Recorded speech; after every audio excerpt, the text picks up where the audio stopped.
বিএসসিসিতে প্রবেশাধিকার সহ বিভিন্ন বিষয়ে বিএসসিসি চেয়ারম্যানকে প্রশ্ন করলে কোনো সদুত্তর দেননি সংস্থাটির চেয়ারম্যান ও কমিশনাররা। আমরা তো নতুন একটা বিএসসিসিকে দেখতেছিলাম, আমাদের সংবাদকর্মীরা কাজ করে, এখানে ইন্টারেন্স দেখে একটা প্রবলেম আছে। কিসের ইন্টারেন্স? আচ্ছা আচ্ছা, প্রবেশাধিকার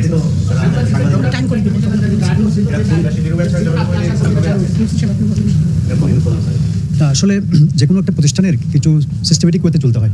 আমরা আপনাদের বিসেকে আসা এবং আপনাদের যে ইনফরমেশনগুলো আপনাদের দরকার সেগুলো একটা সিস্টেমেটিক ওয়েতে আপনারা নেবেন, আপনারা আসবেন। আপনাদের কোনো সময় আমরা বাড়িতে করবো না, শুধু একটা সিস্টেম অনুযায়ী আসলে পর হয় কি এটা ডিসিপ্লিন থাকে, আপনাদের জন্য বাড়িতে সবসময় থাকে। সিস্টেম মানে আমাদের ধরেন যে কোনো ভিজিটার আসলে আমরা আমাদের একটা ভিজিটার বুক থাকে, ওখানে এন্ট্রি দিবেন, কার কাছে যাবেন সেটি বলবেন, দেন তার কাছে চলে যাবেন। না আপনারা তো আপনাদের প্রস্তাবটা কি? ডিসকাশনটা এমনি ওনাদের সাথে জি এটা এমনি ওনাদের সাথে এই প্রোগ্রামটা শেষ করে আপনারা কেন এই জিনিসটা আনলেন এটা কারণ আমরা এটা আপনাদের এই প্রোগ্রামটা শেষ হলে আমরা আলাদাভাবে আলাপ করব। বাজারের একটা অস্থির সময়, তার মধ্যে দেখলাম যে ঢাকা স্টক এক্সচেঞ্জের পরিচালনা পরিষদে বারবার বলতে সেটাও বাজারে একটা অস্থিরতা তৈরি করতে পারছে কিন্তু আপনার কমিশনারদের মধ্যে একজন আমরা দেখলাম যে তারিকুজ্জামান বিদায় করতে এই যে বদল দক্ষ লোকের যে একটা বিদায়ের চাপ, এই যে অস্থিরতা বাজারের প্রভাব স্যার আসলে আমরা একটা বিষয়ে অভিযোগ পাচ্ছি যে আপনারা আসলে নানান ধরনের সংস্কারের কথা বলছেন, কিন্তু আপনারা বাজার মধ্যস্থতাকারী যারা আছে তাদের কারোর সাথে আপনারা বসছেন না। আপনারা একটু আপনাদের জায়গা থেকে নিশ্চিত জানাবেন। আচ্ছা, তো আজকে যেই আপনাদের সবাইকে ডেকেছিলাম আমরা ওয়ার্ল্ড ব্যাংকের যেই প্রোগ্রামটা ছিল সেটার ব্যাপারে আপডেট দেওয়ার জন্য। আপনারা জানেন যে অলরেডি আমাদের দুটো স্টক এক্সচেঞ্জেরই বোর্ডে সবাইকে দেওয়া হয়েছে এবং শুধু এখানে না, পুরো বাংলাদেশেই বিভিন্ন ধরনের চেঞ্জের মধ্যে দিয়ে যাচ্ছে।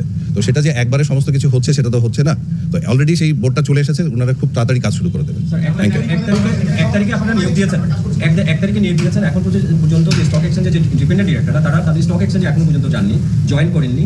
এবং ইভেন যারা হচ্ছে যে কর্মকর্তাদের সাথে কথা হয়নি, তারা যে স্টেক হোল্ডার আরও যে শেয়ার হোল্ডার ডিরেক্টর আছে, তারপর হচ্ছে আপনার স্ট্র্যাটেজিক যে ডিরেক্টর আছে, ইনভেস্টর ডিরেক্টর, তাদের সাথে তাদের এখনো পর্যন্ত কোনো কথা হয়নি।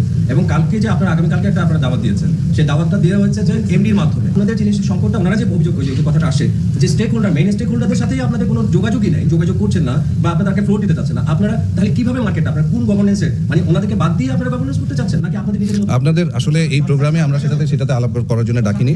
আমরা প্রত্যেকটা বোর্ডের সাথে আলাদাভাবে কয়েকবার করে বসেছি। হ্যাঁ, আপনাদের কাছে সমস্ত ইনফরমেশন হয়তো কারেক্টলি নাই। আমরা প্রত্যেকটা বোর্ডের সাথে কয়েকবার করে বসেছি এবং বোর্ডগুলো এখন রেডি হয়েছে। গত থার্সডে নাগাদ সবগুলো বোর্ড রেডি হয়ে গেছে। এখন ওনারা খুব শীঘ্রই ওনারা বোর্ড মিটিং করবেন।